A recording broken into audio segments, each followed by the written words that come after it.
Tons, kayo ang naging acting mayor ngayon sa bayan ng Infanta, no? At mula kahapon hanggang araw na ito. Kaugnay po doon sa, syempre, naging viral si Mayor Elia Duanto sa pagharap niya. Bitbit niya ang mga ginilang problema mula sa bayan ng Infanta, kaugnay doon sa kakulangan ng classrooms dito sa bayan ng Infanta. At bilang kayo ang chairman ng committee, chairman ng education ng Sangguniang Bayan, ano po ang inyong mensahe para dito? Okay, bale tayo yung officer in charge ngayon, ano, at medyo 2 araw na nawala ang ating punong bayan.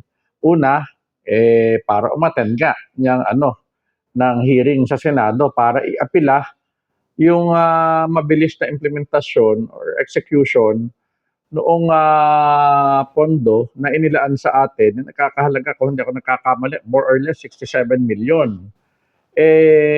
Hanggang sa ngayon, ay nagtataka kami at nagtataka si Mayor, no, bakit hindi pa rin inire-release? So ano ba yung mga dahilan? Kaya habang kami naghihintay, ay gumagawa na rin kami ng mga sari-sariling intervention, no? Gumagawa na rin kami ng mga sari-sariling interventions at um, meron ngang kagaya niyan, sariling dukot itong ating mga empleyado, itong ating mga department heads. Sabi nga ni Mayor, kumbaga magkaroon kami ng adapt a classroom program, no. Kumbaga yung isang department, merong i-adapt na classroom, sila yung magpapaayos, sila magpapagawa. Kaya kumbaga, isa-isa na kaming umikot, tiningnan namin, nagkaroon na kami ng mga kanya-kanyang assignments. Ako naman, regular ko talagang ginagawa yan. Pag minsan sumasama ako kay Mayor, talaga nakikita ko yung kalunos na katayuan nung ilan nating mga classrooms, yung ating ilang mga eskwelahan. Particular, kagaya nung minsan, galing ako dito sa Agos-Agos Elementary School, yung malapit dito sa may pabahay. Talagang yung kanilang ginagamit doon ay, alam mo yon, yung parang kulungan lang ng baboy, no? So, na yun ay hindi pa sila yung nagpagawa, parang dating ginawang bodega lang nung magkabaha noong 2004, no? So, ikinonvert nila sa classroom. Talagang medyo mainit. Meron din sa barangay Binulasan.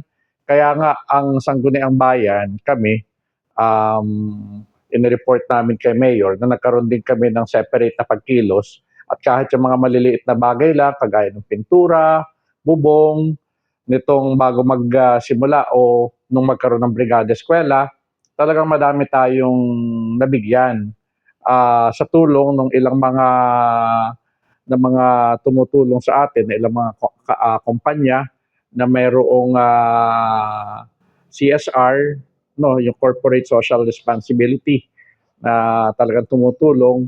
So kumbaga, tayo ay nakikipag-partner sa kanila para naman mas mabilis sa maiparating yung tulong nila sa mga eskwelahan. Kaya marami-rami yung aming nabigyan ng pintura, electric fan, dahil sobrang init. Lahat, nagre-request sa amin, electric fan.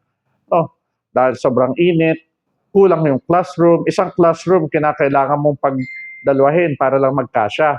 So, kami dito, syempre, habang nakikita namin yung nangyayari, ay kasabay na nagtataka kami dahil ito yung gaya ng sinasabi ni Mayor, sa history ng paglalaan ng budget, ito yung pinaka may malaking budget na inilaan sa edukasyon.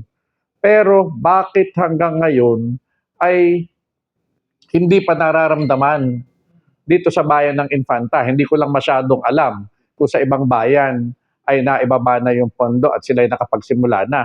Pero base do sa aking napanood, do sa hearing na ginawa sa Senado, ay ilang mayors din doon yung naglalabi, no, na even sa kanilang bayan ay wala pa. Kaya sana once and for all ay matuldukan na ito, ibaba na ng ating national government yung pondong kinakailangan nang tayo makapagsimula na. Dahil kasabay nito, biruin mo, tagtuyot tayo ngayon gawa sa climate change, sobrang init.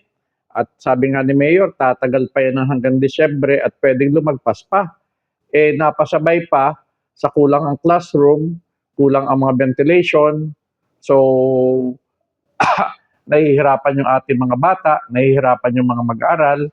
Kaya ito yung tamang panahon, malapit na ang sona ng presidente. So, isa ito sa inaasahan, no?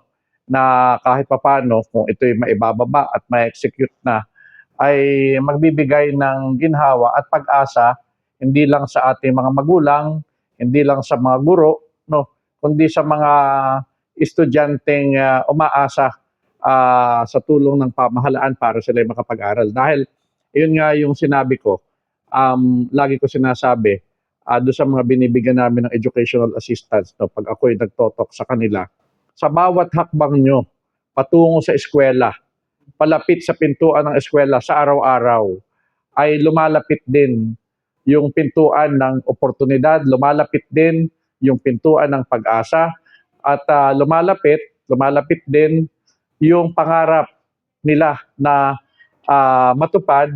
And kumbaga, nagtatapos tayo sa etong mga kabataang ito na ating ginagabayan, pinag-aaral, pinagtutulungan ng magulang at ng pamahalaan ang siyang talagang pag-asa ng ating bayan. So, ngayon, Coach, siyempre, ito'y sana ay hiling naman ng ating alkalde ay may-release na yung budget, no, na nabanggit ko na 67 million pesos pa lang. So, kalahati ng taon, wala pa rin. Hindi pa rin nakikita at naramdaman dito sa Infanta. Pero, sa tingin niyo po ba, itong 67 million, kung sakaling may ibigay ito, kasya ito sa hinahangad yung 74 classrooms, I think.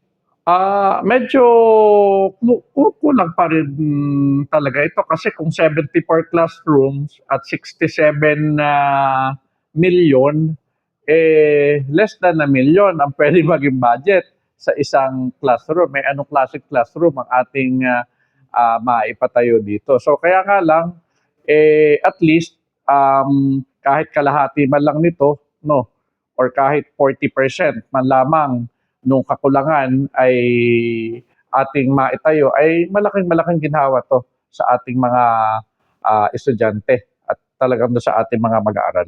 Malaking tulong po ba kung sakaling for national, i-download yung po direkta sa NGU? Mas magiging madali, mas magiging mabilis, and knowing Mayor LA, kumbaga, mga walang pongpats yan, no? Kaya tututukan sigurado yan ni Mayor LA, kasama na ako sa tututok dyan. Meron naman tayong local project monitoring team na talagang tinitingnan kung maayos na na-execute at na-implement. Tayo yung principal author din yan ng Local Project Monitoring Council. So, halos twice a month ay kami nagmi-meeting, nagko-convene, at lahat ng proyekto, maging lokal o national, ay ating tinitingnan kung maayos na nagawa o kung tama doon sa specification ng projects. At definitely, etong kung sakaling maibaba na ang pondo, ay isa ito sa talagang ating tututukan at hindi naman tayo papayag na dahil lamang sa corruption ay masakripisyo ito. Pero definitely sa pamumuno ni Mayor LA hindi pwede yan. Talagang gagawin natin lahat para 100% na mapakinabangan yung pondo nang walang kabawas-bawas. Constitution, may karagdagan pa po ba kayong panawagan? Siyempre, nananawagan tayo sa national government. Sa Monday ay sona na ng ating presidente, no? Pag-uulat sa bayan. Siguro ako yung unang papalakpak kung sakasakali na pangunahing i-announce, no? Or sasabihin o uulat ng ating Pangulo na ngayong buwang ito ay ibababa na yung pondo para sa pagtatayo ng mga karagdagang classrooms sa iba't ibang bayan na nasasakupan ng Pilipinas. Maraming salamat, Coach.